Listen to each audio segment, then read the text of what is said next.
I'm John McQuay with 8541 Tactical, and this is Mail Call Mondays, the show that answers your questions about precision rifles, optics, and equipment. Well, as you notice, we are not in the studio today. We are actually sitting in the office, and you are staring at my computer screen on the Mac. Now, the reason we're doing this is twofold. First of all, as you may be able to hear in the background, we have an incredible storm going on outside, and it makes it really difficult to shoot the show in the studio since we have a great big huge garage door that likes to amplify thunder. So we are in the office where we have a little bit more protection from that sound, but it'll still come through from time to time. It's shaking the walls when we get a good hit. The second reason is a lot of you guys are sending me questions about ballistics, and maybe you still don't understand a good way to determine what your dope is going to be at varying ranges.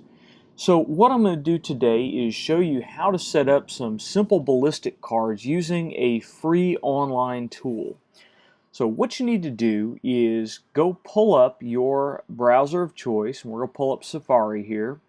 Just go up into the title bar, and we are going to go to jbmballistics.com. You see it pops up in my bar there because I've been there a couple of times. Now on jbmballistics.com, we're going to come down here to the left-hand side of the web page and click on Ballistics. And there are two options for you. You see there are a bunch of different kind of ballistic calculators in here, and it's really a good idea to get in and play with some of them and see what you get. But the two big ones that I've got here are trajectory and trajectory cards. Now, both of them will give you a trajectory that you can use out in the field, but the one that I really prefer is this top one here, trajectory. We're going to click on that, and it's going to bring up a huge bunch of fields. Now, don't let this intimidate you. We're going to go through these one by one. The main one that you want to be concerned with is this top bar up here under Library. Now, JBM is nice enough to collect a bunch of information on different bullets, and you can just scroll through here until you find the bullet that you use for your stuff. Then ignore all the rest of the fields down here. If your bullet is in the list, like the 178 grain Hornady match that we're going to use, then you don't need to worry about any of these other boxes. Just leave them with what they are. The calculator will ignore them if you've got something in the library. Now, if you don't see your bullet listed in the library, then you're going to have to do some homework, and you're going to have to figure out what the ballistic coefficient is. Either one of the G factors, usually it's going to be G1 or G7. You'll need to know what your bullet weight is, what the caliber is, and so forth. But it's so much easier just to select them out of the list, and most of the popular bullets are in the list. Once you've done that, you're going to come down to the very important part, and this is muzzle velocity. Now, the muzzle velocity for the loads that I commonly shoot in our range of 308s here is 2580, and that was actually measured with the chronograph set 10 feet from the muzzle of the rifle. If you don't know what your muzzle velocity is, it's going to be difficult to get a very accurate dope, but you can get close. So either look at the ammunition that you're using, see what other guys that are shooting the same kind of rifle that you're shooting have been getting, or if you've got a buddy that has shot this same load, maybe he's chronographed his stuff, use that. Most of the stuff like the M118 LR, which is a real popular load out there, it's running around the 2550 to 2600 range, sometimes a little bit slower. Federal Gold Medal Match is running right around the 2600 range. So for 308, 2600 is a good starting point, but it's really better to beg, borrow, etc. Get your hands on a chronograph so you can tell how fast those bullets are going. The distance to the chronograph is critical in the calculation because if you are setting your chronograph 100 yards downrange, then the velocity is going to be different than if you're setting it 10 feet from the muzzle. 10 feet from the muzzle is pretty standard. That's really as close as you can get to the muzzle of the rifle without your muzzle blast causing problems with the chronograph. You can actually get into situations where the chronograph will record the speed of the muzzle blast of the rifle versus the speed of the bullet. So 10 feet is a good starting point. Now we come down to sight height. Now this is the height of the center line of your scope above the center line of your bore. And for our AE Mark II and for our ARs, 1.8 is a good place. This does not have to be exact, but you want it to be fairly close. An easy way on Remington systems to measure the sight height is to measure from the hole in the receiver on the right hand side, that gas hole. Measure from the gas hole to the center line of your ring on your scope. And that will give you a good sight height to use if you're using standard split rings. If you're using ones that split on the top, obviously that doesn't work. You'll have to eyeball the center of the scope tube and measure from the hole to the center of the scope tube. Real simple way to do that on Remingtons. Sight offset, for most of us, we're not going to put anything in here because our sight is directly over the barrel. Zero height, again, most of us are going to put nothing because we're zeroing for point of aim, point of impact. Again, zero offset, nothing. Windage, nothing. Elevation, nothing. Line of sight, nothing. And cant angle, nothing. So for this box, really the only thing you need to pay attention to is your sight height. Leave everything else blank. And the neat thing about JBM is it's got these little question marks next to everything. So if you don't know what something is, you can click on a question mark and it will take you over to tell you the definition of that term. So it's really, really great for beginning shooters. Now we come down to wind speed. For me, I always like to have my dope set in 10 mile per hour wind speed at 90 degrees. So that's a 10 mile per hour wind coming directly across my muzzle, which is a full value wind. If it's coming straight left to right or right to left, it's going to be a full value wind. Now, the reason I like to do 10 mile per hour is when I'm working fast and I really have to knock a firing solution out, a 10 mile per hour wind will give me a factor that I can work with. So if we look at this and we say, okay, we need to hold 0.5 mils for a 10 mile an hour wind, or whatever range we're engaging, but say it's 0.5 mils, then what we can do is say we check the wind and we're only running 1 mile per hour, 2 miles per hour. Well, if we're running 1 mile per hour, I need 0.5 mils for a 10 mile per hour, then I know I'm going to need 0.05 for 1 mile an hour, 0.1 for 2 mile an hour, 0.25 for 5 mile an hour, etc. It's very easy to work if you start with a factor of 10. So that's why I like to set that there. Now you can set this value at whatever you want. If you want to be at 5 mile per hour, you can do that. If you want to be at 20 mile per hour, you can do that. 10 is just my preference because you're never, while you're sitting here doing your range cards, you're never going to know what the wind is going to be out at the range. Target speed, if you want to go ahead and put your leads in here, you can put your leads in based on target speed, angle, etc. I don't generally worry about these because target speed is something that is going to change unless you're running like a qual course with a motorized mover. The target speed is going to change up on you. So I just generally don't even worry about those, not for basic range cards. Minimum range. I've set minimum range at 0. Minimum range really should be 100 if you're not going to shoot below your 0. I will set it at 0. That way I can see what my dope would be if I had to make a contact shot. Now obviously that you really are not going to need to set dope if you're making a contact shot, but there will be a dope correction for say 25 yards. So you can set it from 25 yards to 1,000 yards. Come down here to range increment. I do range increments in 25 yards because while close in, say from 100 yards to 400 yards, your dope isn't going to change drastically in 25-yard increments, but when you get out to 1200, 1500, etc., then your dope is going to change pretty rapidly. If you want a smaller dope card, say you're going to tape it on your stock or something, then make your range increments larger, 50 yards, 100 yards. If you want a more precise dope card, then make them smaller. You can even go down to 10, but it's up to you. When you print it out and you see the size of the card, you'll see what I'm talking about.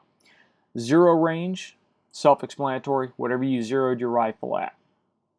Temperature. Now, when you first open this up, it'll default to a standard day, which is 59 degrees Fahrenheit and 29.92 inches of mercury, zero humidity, zero altitude. Change this to whatever your most common shooting conditions are. What I would really suggest you do is you come in here, and I would like to do dope cards in 20-degree increments, because 20-degree increments, you don't see a drastic change, but you do see a change.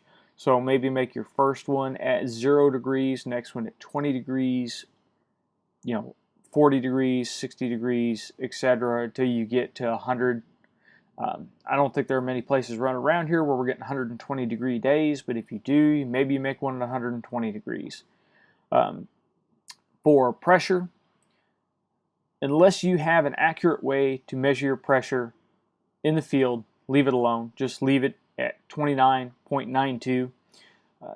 Again, your biggest difference is going to be your temperatures through that different range. Altitude, set it for whatever your home range is going to be at. Set it and leave it. If your our home range here is at 380 foot above sea level, I could effectively leave it at 0 and it's not going to give me a drastic difference. If you're shooting at 10,000 feet though, make sure you set that. It is going to make a difference. The air is less dense. As you get higher, it's easier for the bullet to pass through less dense air. It is going to make a difference in your trajectory.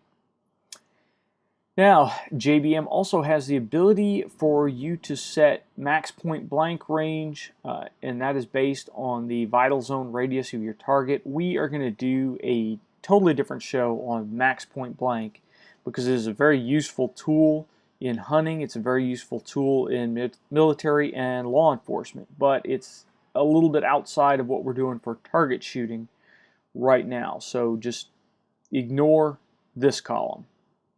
Now, down here you have these check boxes that'll be able to tell you what kind of data you're putting out on your range card. We definitely want elevation correction for 0 range. That's actually going to be our dope, what we're going to dial onto the scope to engage targets at different ranges. Windage correction for 0 range you're going to want, because that's going to give you your wind call for each different, or your wind correction for each different yard range. Target relative drops. We're going to check this one real quick because it's not one I use. And that calculates the bullet drop relative to the target and not the line of sight. Not really something that we are going to use in this card here. And I like to have marked sound barrier crossing set because that is going to show us where we are dropping subsonic. And you know, when your bullet drops subsonic, you start to lose some accuracy, so it's nice to know where that occurs at. So it gives you an idea of what kind of accuracy you're going to be capable of. Really, those are the only 3 you need for a basic dope card, and then you're going to come down here and punch calculate. It doesn't take very long at all, and boom, there it goes. You've got your dope calculated out from 0 to 1,000. And of course, these are yards. You can change them to whatever you want. Now, one thing I did neglect, and we're going to pop back here real quick, is when we scroll back up here, under the vital zone, we have column 1 units and column 2 units. You have the ability to set this in 2 different units. If a good way to do it is to set the first column for whatever your scope uses. If you have a minute angle turret scope, then set it for minute angle. If you have a mil turret scope, set it for mil. You have the ability to set first column for MOA, second column for mil, vice versa, for basically any of those increments that are in there, any of the increments in there. This is a good way to do it with MOA and mil if you have a mixed scope, because then the first column you know is what you're going to use if you're going to dial. The second column is what you're going to use if you're going to hold with a mil reticle.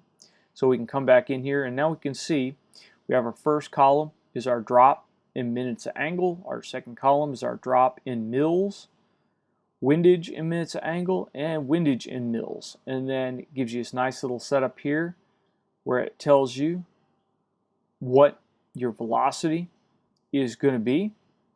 Comes down here and tells you what your Mach is going to be, which most of us really don't care. Your energy when it hits the target, and time of flight. Time of flight can be handy for engaging moving targets.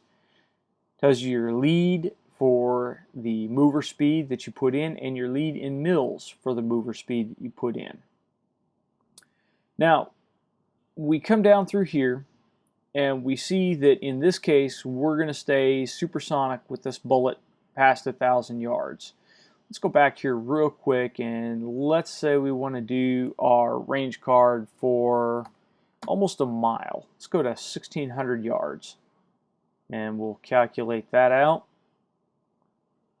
Now we see we've got this nice little marker down here at 1150. It's telling me at 1150 my bullet's dropping subsonic.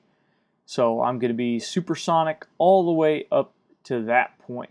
So that tells me that pushing at sea level, pushing 178 grain Hornady at 2580, we're going to stay supersonic to most ranges that I would use this rifle to engage at. So you see, it's a very, very useful tool.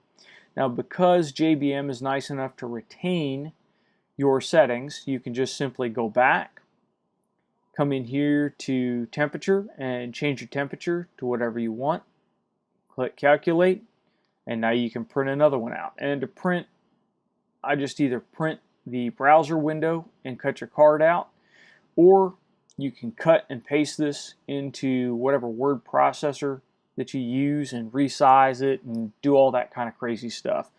But it takes care of the grunt work and really gives you the information you need.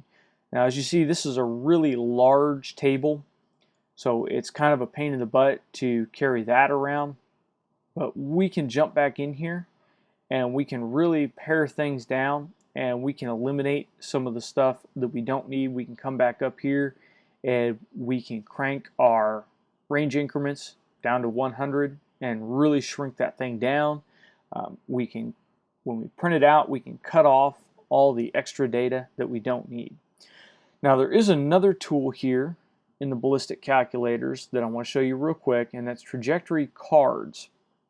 Now, trajectory cards, you have a lot of the same stuff that you previously had, but you can come in here down to the temperatures line and you can put in a range of temperatures. Now, you see I've already just thrown some stuff in here. Remember what I did last time. And when I tell it to calculate this, it gives me a range of temperatures already printed out here. So we don't get as fine a data as we had on the other one, but we get a nice range of data. So you could print this out, slap it in your data book, and you can just glance down the rows and say, okay, well, I'm closer to 60 degrees today, so this is the column that I'm going to use. On a different day, you can say, okay, I'm closer to 100 degrees, this is the column I'm going to use. And in here, the first column is your drop, the second number is your wind. And it makes it really easy just to scan down through and get what you need. And again, all the variables are pretty much the same, and they all have little question marks next to them, so if you need to figure out what something is, then you can go in there and check that out. Now, of course, once you've taken these out, you're going to want to go out to the field. You're going to want to actually shoot in these conditions, and you're going to want to then make notes on what your deviation is from what these cards printed out. Once you have that deviation, you can come back in here and you can goof around with the values and you can try to get them matched back up to what you actually saw at the range. This is what people commonly refer to as truing. Now, JBM doesn't really have a nice, neat way to true in these cards, and I haven't gone through all the calculators that JBM has. I messed with some of them. So there may be one in here for truing that I haven't come across yet. If I find it, then I will let you guys know. But you can go back in, you can adjust that stuff, and you can see where it lines up, and when it lines up, make sure you record all that information, and then you're good to go. But this is an excellent tool. It doesn't cost anything. Just go to JBM Ballistics and scroll down through the calculators, and there is a ton of information on here. The formulas that are used in JBM to calculate your dope are used in a lot of the top-end ballistic calculators to calculate their variables. So it's a really nice thing to have access to free of charge. Doesn't really cost you anything more than, you know, the paper and the printer toners that you're using to crank these out. Try a bunch of different ones. Experiment with them until you get the information that you need. I know this has been a bit of a different Mail Call Mondays, but I really hope this has helped you out and it's got you straight on what you need to do as a beginning shooter to get some solid information that you can use out in the field. If you've liked this episode, please go ahead and give us a thumbs up. If you've got any questions or comments, leave them in the comment section down below or send them to us on Facebook or Twitter. If you're a subscriber, thank you very much. If you're not a subscriber, please subscribe. And until next time, get out and shoot!